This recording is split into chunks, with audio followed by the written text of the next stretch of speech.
मैं ये रिक्वेस्ट करती हूँ कि अगर आपने पहले उरी, मैरी कॉम, नीरजा जैसी फिल्मों का आनंद उठाया है तो आपको तेजस्वी बहुत पसंद आएगी। जब मालूम है कि रोजी रोटी इन्हीं से चलनी है, फिर काहे को पंगा लेना। पहले नाराज करिए, फिर उन्हीं से अपनी फिल्म देखने की अपील भी करिए। ये ऐसी ही हैं। कंगना रनौत की एक और फिल्म तेजस भी बॉक्स ऑफिस पर डिजास्टर साबित हुई है। साल 2015 से वो एक अदद हिट के लिए तरस गई हैं। तब से बस कैलेंडर ही बदल रहे हैं, लेकिन उनकी और उनकी फिल्मों की किस्मत नहीं बदल रही। अवार्ड भले ही मिल रहे हो, लेकिन हिट फिल्मों से उनका 36 का आंकड़ा चल रहा है। साल 2015 में आई तनु वेड्स मनु रिटर्न्स उनकी आखिरी सफल फिल्म थी। इसके बाद से अब तक कंगना फिल्म तेजस को मिलाकर 11 फ्लॉप फिल्में दे चुकी हैं। यूं तो कंगना अपने दम पर फिल्म को हिट कराने का मादा रखती हैं, लेकिन पिछले कुछ सालों में उनकी फिल्मों का हश्र कुछ और ही कहानी बयां कर रही है। आज के इस वीडियो में हम जानने समझने की कोशिश करेंगे कंगना की असफलता के पीछे की तमाम वजहों की। तो बने रहिए हमारे साथ इस वीडियो के आखिर तक। साल 2014 में रिलीज हुई फिल्म क्वीन कंगना के करियर में मील का पत्थर साबित हुई। इस फिल्म के लिए उन्हें बेस्ट एक्ट्रेस का पहला नेशनल फिल्म अवार्ड भी मिला और वो बॉलीवुड क्वीन कही जाने लगी। लेकिन असली गड़बड़ भी इसी फिल्म से शुरू हुई, क्योंकि अब कंगना को ये गलतफहमी हो गई कि वो कोई भी फिल्म अपने दम पर हिट करा सकती हैं। इसका नतीजा ये हुआ कि वो उन फिल्मों को तवज्जो देने लगी जिसमें हीरो से ज्यादा इम्पोर्टेंट रोल हीरोइन का होता था। बल्कि कई फिल्मों में तो उनके आगे बाकी सारे कलाकार का वजूद खोजना भी मुश्किल हो जाता है। क्वीन के बाद रिलीज हुई उनकी फिल्में रिवॉल्वर रानी, सिमरन, जजमेंटल है क्या, पंगा, थलाइवी, धाकड़, चंद्रमुखी 2 में बस कंगना ही कंगना है। हालांकि उनकी सोच या कोशिश कतई गलत नहीं थी, लेकिन फिल्मों की उनकी चॉइस संदेह के घेरे में रही। फिल्म चुनते समय शायद उन्होंने पूरा ध्यान केवल अपनी भूमिका पर ही दिया। फिल्म की कहानी, स्क्रिप्ट या बाकी पहलुओं को शायद उन्होंने उतनी तवज्जो नहीं दी। क्वीन की सफलता के बाद जब वो रिवॉल्वर रानी और तनु वेड्स मनु रिटर्न्स के बाद आई लव NY जैसी फिल्म करती हैं, तो हैरानी जरूर होती है। कंगना हमेशा गलत रही हो ऐसा भी नहीं है। उनके खाते में पंगा और थलाइवी जैसी फिल्में भी हैं। कोई दो राय नहीं कि दोनों ही फिल्में बेहतर थी, लेकिन स्क्रिप्ट, डायरेक्शन और बाकी का ट्रीटमेंट उस लेवल का नहीं रहा जो दर्शकों को कनेक्ट कर सके। तेजस के साथ भी यही हुआ। तेजस का सब्जेक्ट जरूर बेहतरीन था, लेकिन इसके बावजूद फिल्म कोई बज़ नहीं बना सकी। नतीजतन लोग थिएटर तक पहुंचे ही नहीं और कंगना के खाते में एक और डिजास्टर फिल्म दर्ज हो गई। कंगना भी एक हिट की तलाश पूरी शिद्दत से कर रही हैं। शायद तभी थलाइवी के बाद उन्होंने एक बार फिर चंद्रमुखी 2 से साउथ का रुख किया, लेकिन अफसोस रिजल्ट नहीं बदला।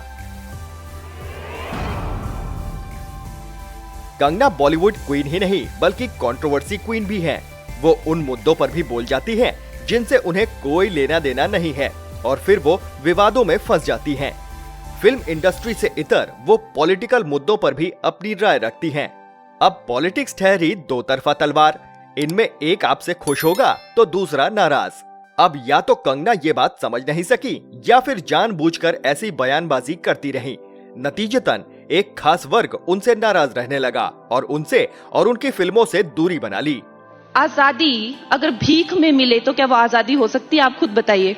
और जो आजादी मिली है वो 2014 में मिली है।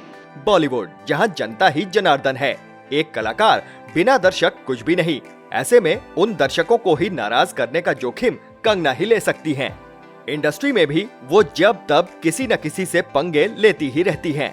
ऋतिक रोशन, करण जौहर, आलिया भट्ट, तापसी पन्नू, दिलजीत दोसांझ, आदित्य पंचोली, अध्ययन सुमन उनकी हिट लिस्ट में रहे हैं।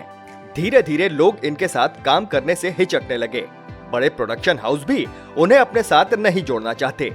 अपने बड़बोलेपन और लोगों पर जब तब आरोप लगाने की आदत के चलते कंगना ने न सिर्फ बॉलीवुड के अंदर लोगों को नाराज किया, बल्कि दर्शक वर्ग भी नाराज हुआ, जिसका नतीजा अब उन्हें भुगतना पड़ रहा है।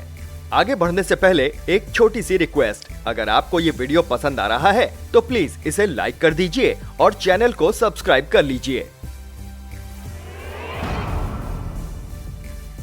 इंडस्ट्री के दर्शकों का एक बड़ा वर्ग उन्हें घमंडी, मतलबी और मौका परस्त मान चुका है। यही वजह है कि अक्सर वो सोशल मीडिया पर ट्रोल होती रहती हैं। वो हमेशा विक्टिम कार्ड खेलती हैं, खुद को एक बेचारी, मजबूर और लोगों के जुल्मों सितम की मारी दिखाने की कोशिश करती हैं। अगर उनके साथ कुछ गलत हुआ है तो मीडिया के बजाय कानून का सहारा लेना बेहतर विकल्प है।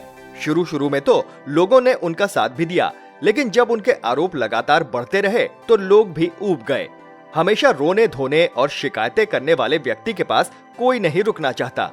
बॉलीवुड में शायद ही कोई ऐसा हो जिससे कंगना की बनती हो, उल्टे इनकी तो सबसे ठनी हुई है। फिल्म इंडस्ट्री में जरूर कुछ बुरे लोग होंगे, लेकिन कोई भी इंडस्ट्री या समाज ऐसा नहीं जहां केवल और केवल अच्छे ही लोग हों। कहीं न कहीं लोग अब मान चुके हैं कि वो लाइमलाइट में बने रहने के लिए जानबूझकर विवाद पैदा करती हैं। उनकी फिल्मों के लगातार फ्लॉप होने के पीछे एक बड़ी वजह ये भी है कि हिंदी दर्शक अभी भी ऐसे फिल्मों के लिए पूरी तरह तैयार नहीं दिखता जिनमें मुख्य किरदार हीरोइन का हो। लोगों के दिलो दिमाग में फिल्मों का एक सांचा फिट है। उस सांचे के हिसाब में हीरो मुख्य किरदार में तो हीरोइन बस लटके झटके दिखाने और नाच गाने के लिए होती है। कंगना न केवल फिल्मों में लीड रोल में होती हैं, बल्कि एक्शन भी खूब करती हैं। लेकिन वो सांचा अब इतना मजबूत हो चुका है कि तोड़ना आसान नहीं है। हाल ही में कंगना रनौत ने एक सवाल के जवाब में कहा कि अगर भगवान श्री कृष्ण की कृपा रही तो वो लोकसभा चुनाव जरूर लड़ेंगी। ऐसे भी कंगना पिछले काफी समय से पॉलिटिकल स्टेटमेंट देती रही हैं। उनका एक पार्टी विशेष की तरफ झुकाव भी साफ दिखता है। शायद इसीलिए वो असली आजादी साल 2014 के बाद मिलने की बात कहती हैं। जो आजादी मिली है वो 2014 में मिली है। राजनीति एक ऐसी फील्ड है जहां आप एक को खुश करेंगे तो दूसरा आपसे नाराज होगा ही। एक कलाकार या तो फिल्में कर सकता है या फिर राजनीति। एक लीड हीरो या हीरोइन के लिए दोनों एक साथ करना शायद दुनिया का सबसे मुश्किल काम है, क्योंकि एक कलाकार के फैंस राजनीति से इतर होते हैं। अमिताभ बच्चन समय रहते ये बात समझ गए थे और यही बात उनके राजनीति छोड़ने की बहुत बड़ी वजह बनी। कंगना इससे सबक ले सकती हैं।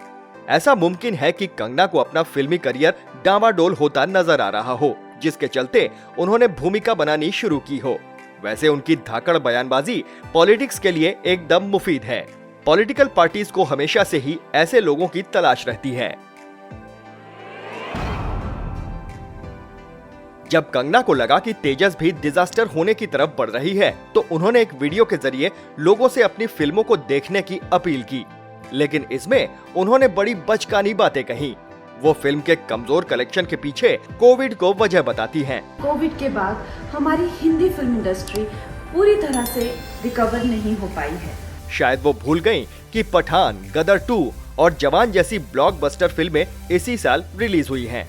मतलब साफ है कि अभी भी कंगना अपनी फिल्मों की असफलता की असली वजहों पर गौर फरमाने की बजाय बहाने ही ढूंढ रही हैं, लेकिन इससे उन्हें शायद ही कोई मदद मिले।